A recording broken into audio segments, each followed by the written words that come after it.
కాళ్ళకు తగిన బొబ్బలు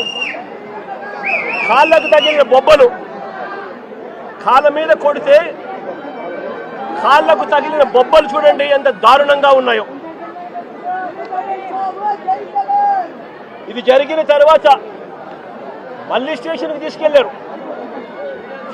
మళ్ళీ 27వ తారీఖున అంటే మరుసటి రోజు మళ్ళీ ఐతానగర్ లింగారం సెంటర్లో అంటే ఇంకొక రోడ్ సెంటర్లోకి మళ్ళీ 2వ రోడ్ సెంటర్లోకి మళ్ళీ తీసుకెళ్ళి పట్టపగలే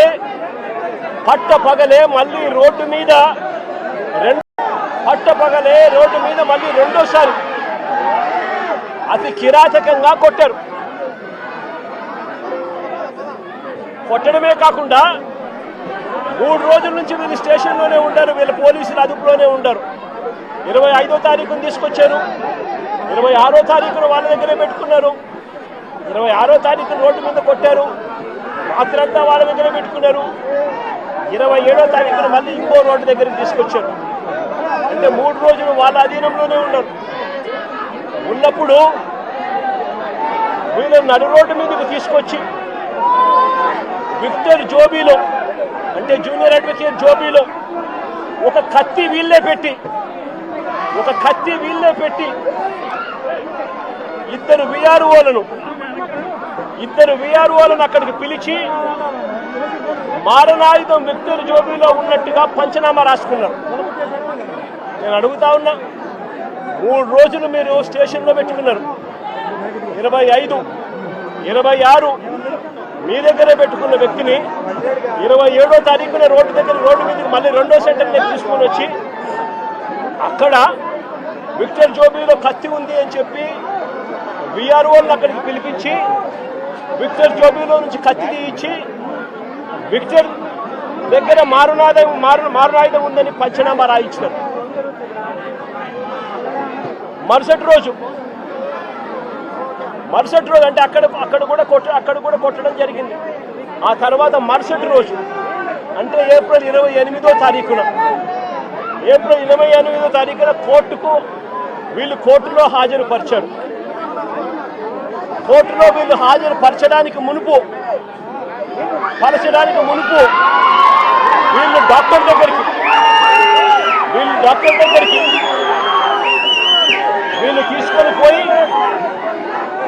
దగ్గరికి తీసుకొని పోయి డాక్టర్ దగ్గర వీళ్ళు ఇంత దారుణంగా దెబ్బలు తగిన వ్యక్తులు ఇంత దారుణంగా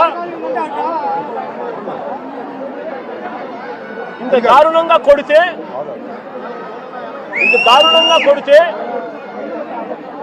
పాదాలు ఇంత దారుణంగా దెబ్బతింటే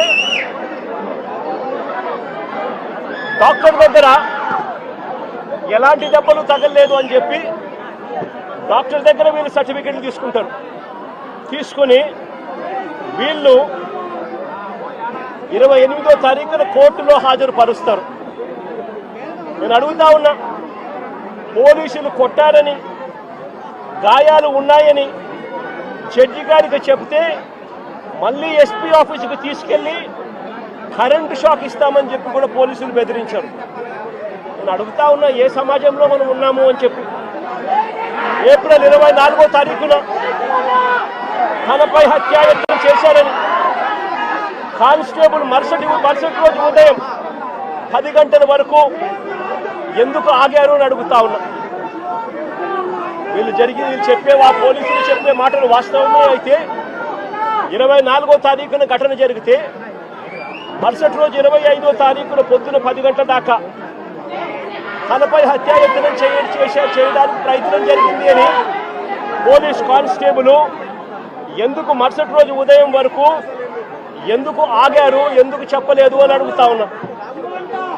పైగా ఈ పోలీస్ స్టేషన్ కేవలం కిలోమీటర్ దూరంలో ఈ అంబేద్కర్ విగ్రహానికి ఎక్కడైతే ఘటన జరిగిందో అక్కడికి కేవలం కిలోమీటర్ దూరంలోనే పోలీస్ స్టేషన్ ఉంది. నేను అడుగుతా ఉన్నా, అసలు సివిల్ డ్రెస్లో ఆ ముగ్గురు దగ్గర సివిల్ డ్రెస్లో కానిస్టేబుల్ ఈ అంబేద్కర్ విగ్రహం దగ్గరికి ఎందుకు వచ్చాడు అడుగుతా ఉన్నా. Logical question. వచ్చిన ఈ కానిస్టేబుల్ ఈ ముగ్గురు పిల్లలతో ఎందుకు గొడవ పడ్డాడు అని అడుగుతా ఉన్నా.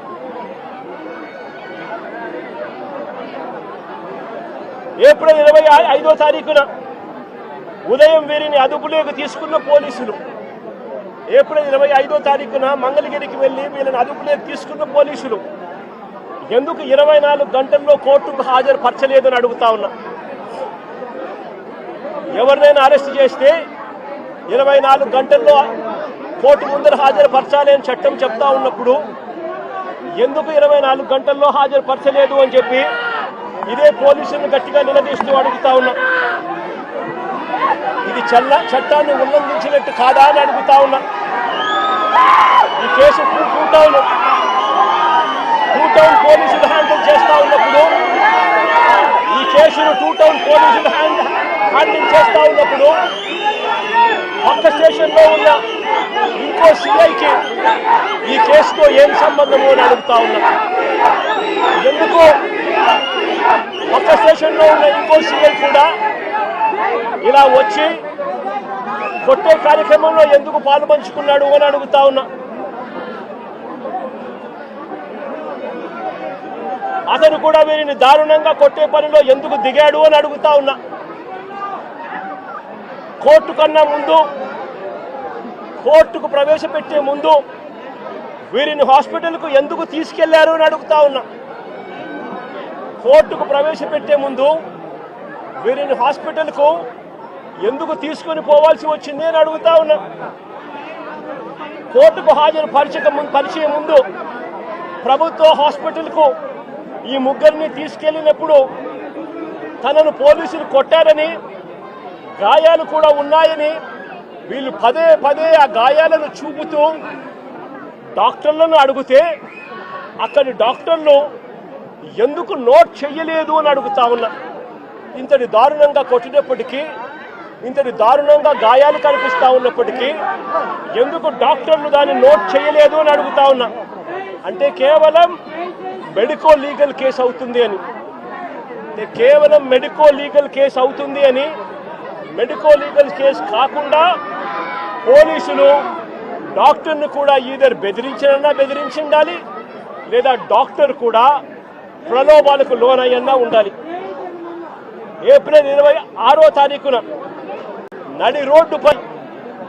నడి రోడ్డుపై ఈ ముగ్గురిని వీళ్ళు ఇలా కొడుతూ ఉంటే నెల రోజుల తర్వాత ఈ వీడియో బయటకు వచ్చింది. నెల రోజుల తర్వాత ఈ వీడియో బయటకు వచ్చింది. రికార్డు చేసింది కూడా పోలీసులే. ఈ వీడియో రికార్డు చేసింది కూడా పోలీసులే. పోలీసులకు జరుగుతా ఉన్న అన్యాయాల మధ్య పోలీసుల్లో కూడా కొంతమంది జరుగుతా ఉన్న అన్యాయాన్ని జీర్ణించుకునే పరిస్థితి లేక పోలీసులు కూడా, మంచివారైన పోలీసులు ఈ వీడియోను విడుదల చేయడం జరిగింది. నేను అడుగుతా ఉన్నా, ఇంత జరిగినా కూడా ఒకవైపున చట్టాన్ని ఉల్లంఘించింది పోలీసులే, ఒకవైపున చట్టాన్ని అపహాస్యం చేసింది పోలీసులే, మరోవైపున పోలీసులే వీరిని అబాసుపాలు చేస్తూ, వీరి కుటుంబ గౌరవాన్ని మంట కలుపుతూ ఒకవైపున చేయకూడని పనులన్నీ పోలీసులు చేసి ఆ తర్వాత వీరి మీద ముద్ర వేస్తూ ఉన్నారు. వాళ్ళు చేసిన పనిని జస్టిఫై చేసుకునే దానికోసం ఈ పిల్లల మీద వీళ్ళు ముద్ర వేస్తూ ఉన్నారు. సంఘ విద్రోహ శక్తులుగా, నేరస్తులుగా, గంజాయి బ్యాచ్గా, రౌడీలుగా వీళ్ళ మీద బురద వేసే కార్యక్రమం చేస్తూ ఉన్నారు. నేను అడుగుతా ఉన్నాను ఒకటే, ఆ పాత కేసులకు దీనికి ఈ ఘటనకు ఏం సంబంధమో అని అడుగుతా ఉన్నా. వీరి మీద ఏదైనా గతంలో ఏదైనా కేసులు ఉండొచ్చేమో నాకు తెలియదు, కానీ ఆ పాత కేసులకు ఈ ఘటనకు ఏం సంబంధమో అని అడుగుతా ఉన్నా. ఈ ఘటనలో జరిగింది ఏమిటి అని అడుగుతా ఉన్నా. ఈ జరిగిన ఘటన పాత కేసులకు ఏం సంబంధం అని అడుగుతా ఉన్నా. ఈ ఘటనలో ఏకంగా దౌర్జన్యంగా వాళ్ళ ఇళ్ళకు తీసుకొని పోయి, వాళ్ళ ఇళ్లలో నుంచి వాళ్ళని లాక్కొని వచ్చి వాళ్ళని దారుణంగా కొట్టి రోడ్డు మీద కూడా కొట్టి షేమింగ్ చేసి వాళ్ళని ఇంత దారుణంగా చేస్తూ ఉన్నారు.